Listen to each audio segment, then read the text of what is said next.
For today's video, magluluto ako nga ng simpleng sarsyadong isda. Of course, first saute the onion and the garlic with the hot oil.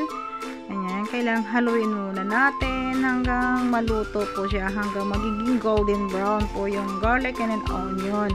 Hanggang palabasin natin yung aroma, yung bango ng ating onion at saka garlic. Ayan, kailangan halu-haluin para magiging balance po yung pagkakaluto niya, hindi siya pwedeng masunog. Ganyan lang.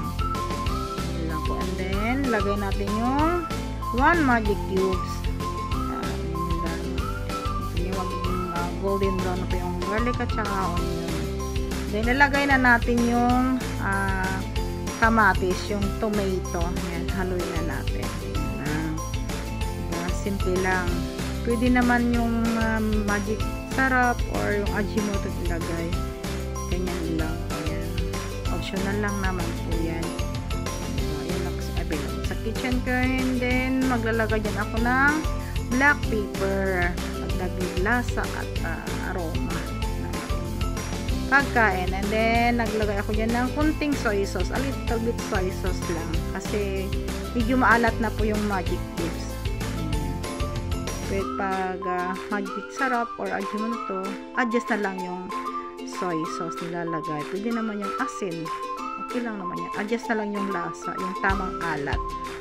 Okay na siya, luto na yung ating kamatis at ilalagay na natin yung isang pirasong isda.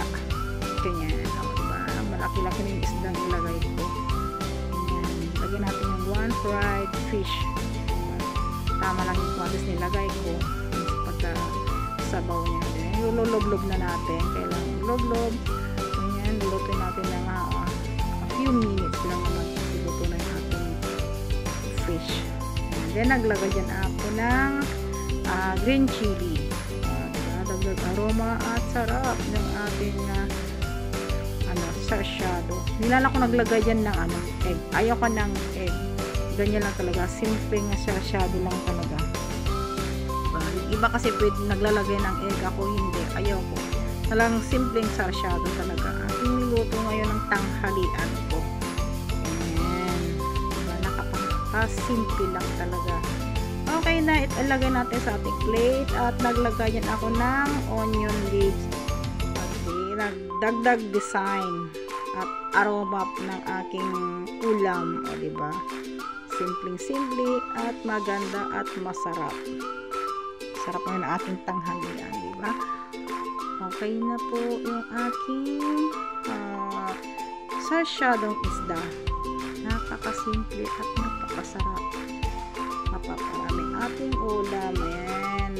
Maganda. At mayroon pa mong chicken dyan. Thank you for watching, everyone.